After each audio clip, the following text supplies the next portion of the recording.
आज तक किसी भी राष्ट्रपति, अमेरिकी राष्ट्रपति की इतनी हिम्मत नहीं हुई कि हमारे प्रधानमंत्री को हर रोज बेइज्जत करते और वो हर एक मौका तलाशता है नरेंद्र मोदी, और ये चुपचाप रहते हैं। गंदगी है, यही तो मिला है विरासत में। और मुझे सबसे बड़ा शिकायत सहरसा वालों से होता है। नीतीश जी बेहतरीन योजनाओं को लेकर आए, लेकिन उसका जो इम्प्लीमेंटेशन पार्ट है ना, फार पुअर है।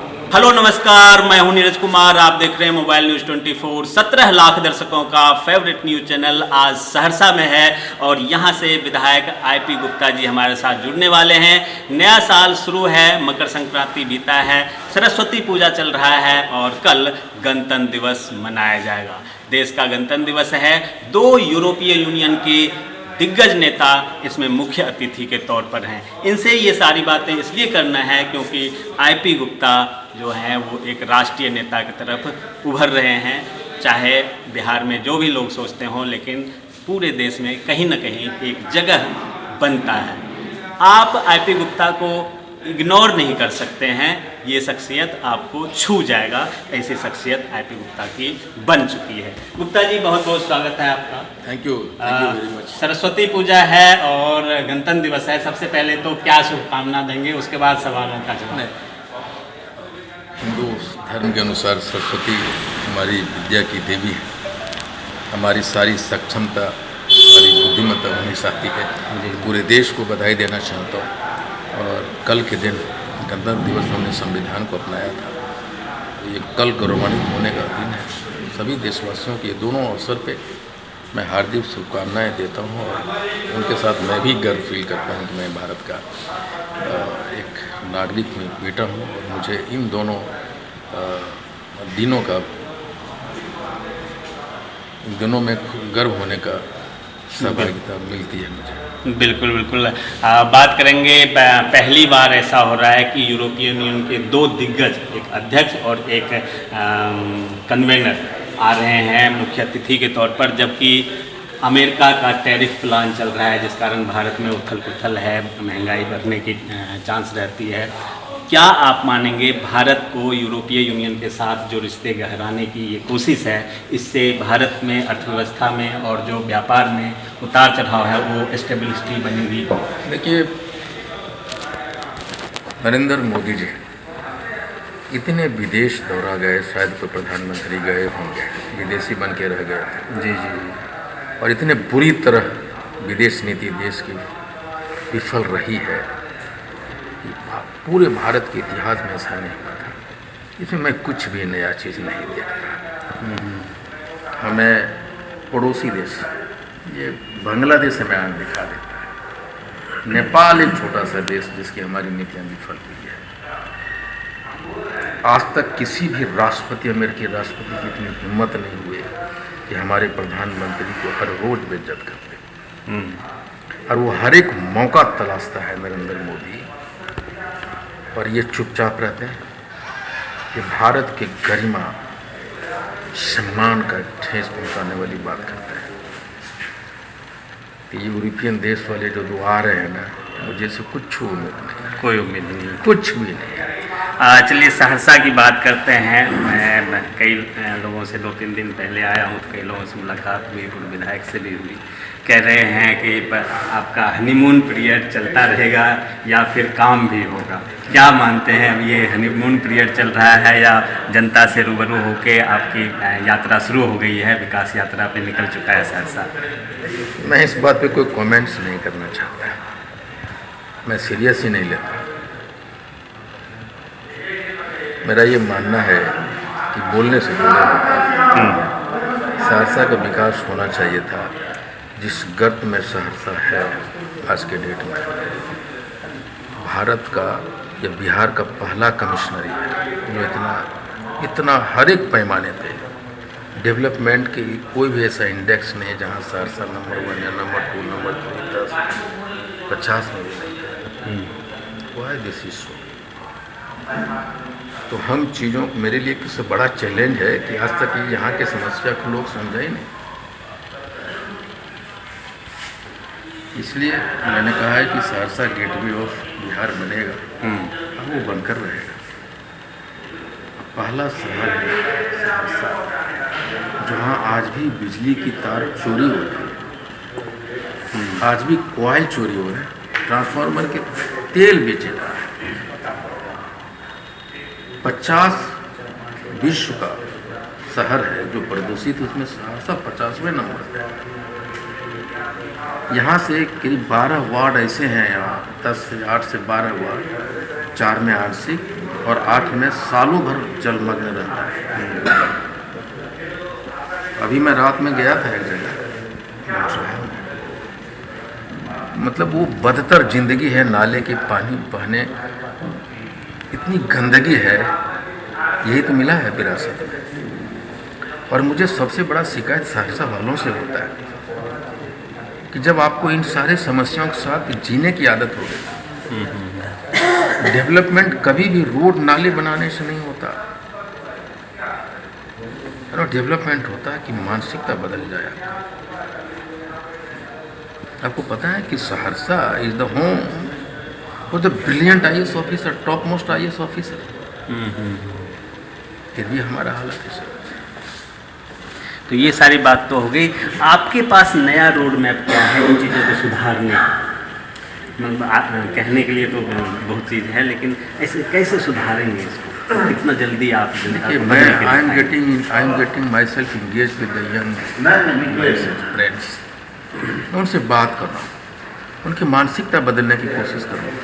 आप समझिए, पता है कि सहरसा में आज 10 बरस से लेके 20 बरस तक बच्चों को 80% बच्चे ड्रग्स के आदी हो गए। आप कैसे डेवलप करेंगे? आप समझ रहे हैं मेरी बात? क्या रोड एंड नाले बनाने से आपके घर सुरक्षित हैं? ये क्यों हुआ? कौन जिम्मेदार है इसके? आखिर ऐसा क्या कारण है कि टेक्नोलॉजी इतना बड़ा हो गया? क्या हम वर्किंग ऑन, और आप देखेंगे इन सारी समस्याओं का समाधान होगा, और ये एक दिन में नहीं होने वाला है, और बहुत जल्द आपको पता चलेगा कि मैं एक रोड मैप के साथ सामने खड़ा हूँ। अब मैं स्कूल जाता हूँ, भैया 25 बरस से आपकी शासन है यहाँ, स्कूल में बिल्डिंग्स नहीं है। क्या करेंगे? क्यों नहीं है बिल्डिंग? PM श्री के तरफ बस्ती का एक स्कूल है, ये सिडाई पट्टी 2 स्कूल हुआ, एक स्कूल डेवलपमेंट हो गया और उर्दू मिडिल स्कूल छोड़ दिए गए। क्यों ऐसा? एक ऐसा एरिया बताए, जैसे हवाई जहाज है ना, ये 1993 में ये ROB सेंक्शन हुआ, अभी काम चल रहा है। किसने सेंक्शन कराया? 1993 में कोई और रहे होंगे ना सेंक्शन कराने वाले। ये हवाई अड्डा, ये तो एक पॉलिसी है ना भारत सरकार की। मेडिकल कॉलेज, ये सब पॉलिसीज है भारत सरकार की। इंजीनियरिंग कॉलेज बिहार सरकार का पॉलिसीज है, खरे खोले जाएंगे। Nobody can take credit. अगर इसमें कोई क्रेडिट लेने की कोशिश करता है तो हमको लगता है कि उसको चीज़ों को नॉलेज नहीं, वो भ्रम करना, स्थिति पैदा करना चाहता है। एयरपोर्ट यहाँ बनने हैं, ये भारत सरकार की पॉलिसी है। मॉडर्न रेलवे बनना है, ये भारत सरकार की पॉलिसी है। मेडिकल कॉलेज खोलने हैं, ये भारत सरकार की पॉलिसी है। एम्स यहाँ खोलना, ये भारत सरकार की पॉलिसी है। स्कूल की व्यवस्था सुधरे, क्योंकि स्कूलों का अध्यक्ष विधायक के हाथ में है। विधायक चाहे किसी भी स्कूल को किसी भी ले जा सकते हैं। आप सभी स्कूल के अध्यक्ष माने जाते हैं, आपका पावर है। आप यहाँ के स्कूलों की दशा सुधारने में क्या करेंगे? क्योंकि वहीं से सारी चीज़ें, शिक्षा बेहतर होगा, प्राइवेट स्कूल की तरफ लोग कम भागें, प्राइवेट स्कूल से सरकारी स्कूल की तरफ आएँ। इसके लिए आप पूरा जोर अगर लगाएंगे। देखिए, मुझे लगता है कि स्कूल से ज़्यादा इम्पोर्टेंट हेल्थ होता है आज के डेट में। अगर आप देखें तो मेरा एरिया हेल्थ और स्कूल दोनों। अब सरकार ने पेयजल व्यवस्था की, उसमें सबमर्सिबल वाटर सप्लाई की योजना बनाई, 350 यहाँ के कुछ स्कूलों में बना, एक भी काम नहीं कर रहा है। आपने जैसे मैं अध्यक्ष होता हूँ, अध्यक्ष तो और हुआ, बहुत लोग हुआ कि नहीं हुए होंगे, उनसे तो उम्मीद नहीं की जा सकती। नहीं वही अब मैं वहाँ जब गया हूँ ना, तब मैं चीज़ों को देख रहा हूँ कि ये एक तरीके से कुछ एरिया को छोड़ा गया। अब बताइए कि वो पेयजल योजना है क्यों नहीं काम कर रहा है? अब सारी चीज़ें सेंट्रलाइज कर दिया आपने। अब वहाँ खाना बनता था स्कूल में, आप एक क्लस्टर किचन बना दिए। इतना स्कूलों में एक जगह किचन सेंटर बनेगा, खाना बन रहा है 3 बजे भोर से चालू हो रहा है, 11 बजे आ रहा है, ठंडा है। यहाँ तो सोशल ऑडिट हो रहा था गांव का। अगर आप एनजीओ को दिए तो वो एनजीओ को व्यवस्था करवाइए, वहाँ बनाएगा। ये जो सारी चीज़ें हैं ना, इस पॉलिसी मेकिंग रिलेशन से रिलेटेड है। हमें ये सारी चीज़ें मैं ले जा रहा हूँ विधानसभा में। पॉलिसी मेकिंग से होता है, नीति निर्धारण की नीतियों से देश बदलता है, नीतियों से इम्प्लीमेंटेशन योजनाएं बनती है। एक भी यहाँ पे पीएचडी के द्वारा जो वाटर सप्लाई योजना, निश्चय योजना, एक भी काम नहीं कर रहा है। ये बिड को सारे शहर को गड्ढा बना दिया, कहीं भी नाला खोद दे रहा, कोई आउटलेट का पता नहीं। ये नाले नहीं बना, शहर को गंदगी का ढेर बना रहा है ये लोग।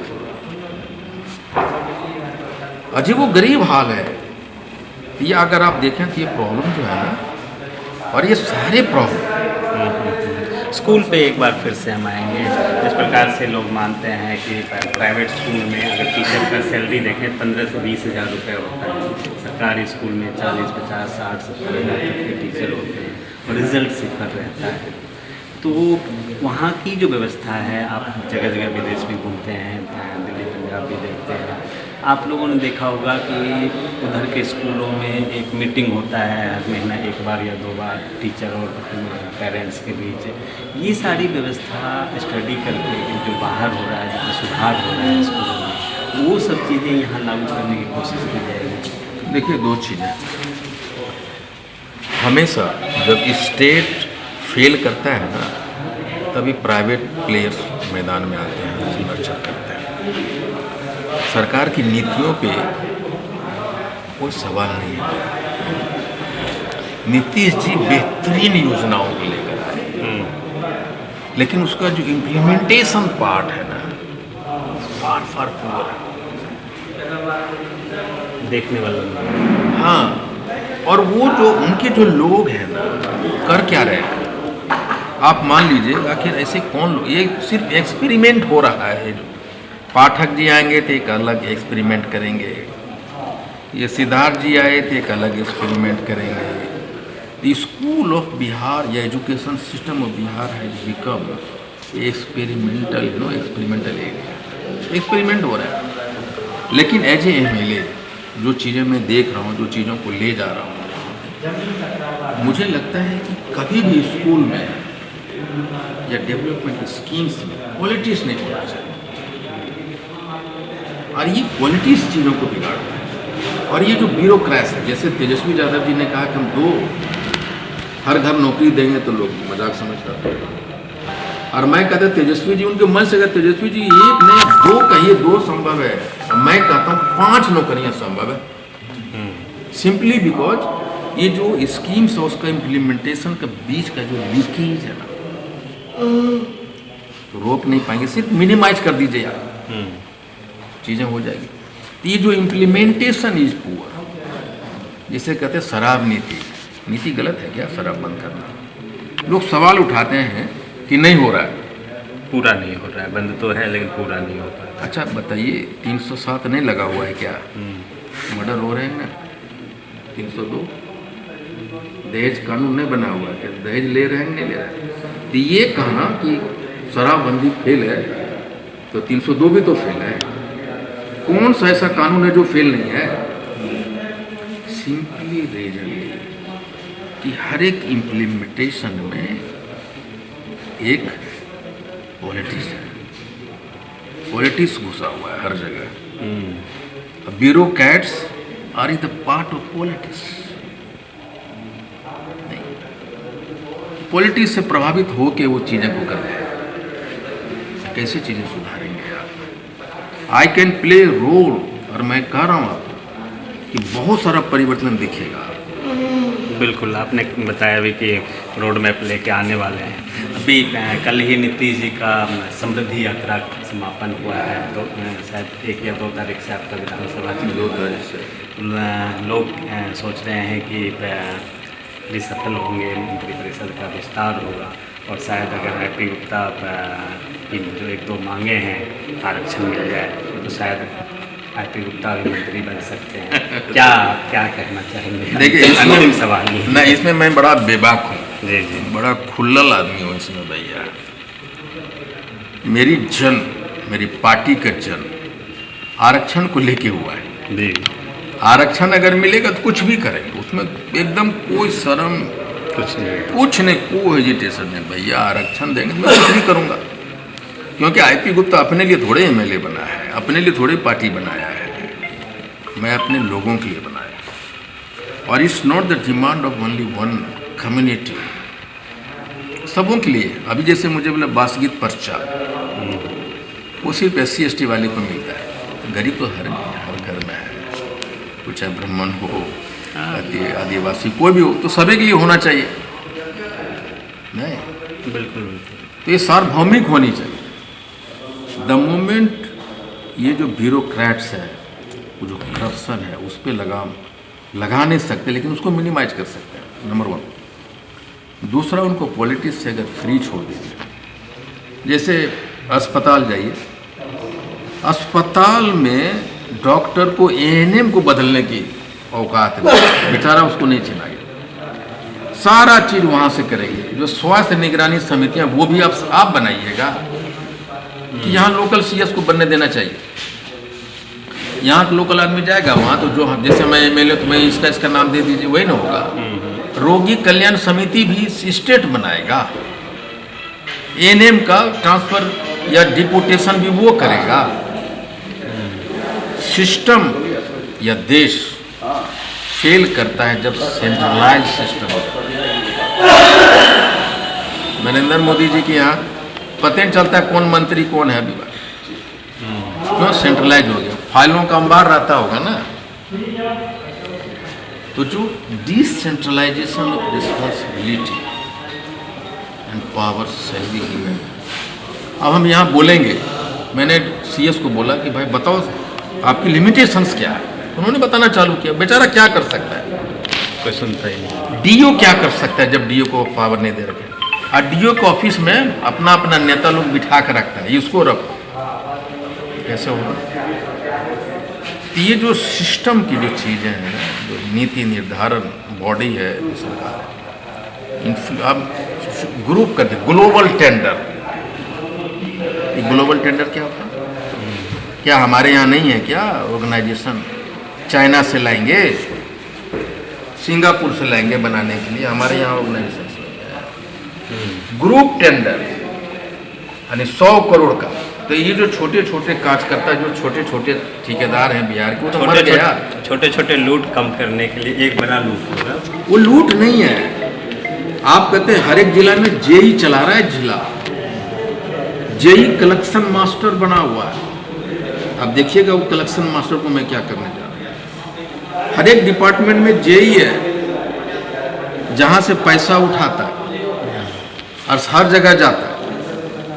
हमको अभी कोई बोल रहा था कि मंत्री बनिएगा, यहाँ पूरे जिला से आता है collection.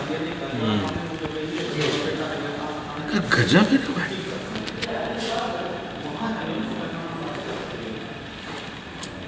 Do you understand what I'm trying to tell you? बिल्कुल। We are failing. Nitish ji एक भी ऐसा स्कीम पे आप क्वेश्चन नहीं उठा सकते, द ब्रिलियंट माइंड, लेकिन उसका इम्प्लीमेंटेशन अकेले नहीं किया जा सकता है। नीतीश जी खुद नहीं कर पाएंगे निगरानी के लिए, जगह जगह जाके उनका जो टीम है उस पर सख्ती से कार्रवाई। ये दो चीज़ है ना, कि देश नशे के, आपका हमारा घर सुरक्षित है क्या? दो प्रॉब्लम है जो पूरे देश को बॉइलिंग टेम्परेचर पे ला दिया।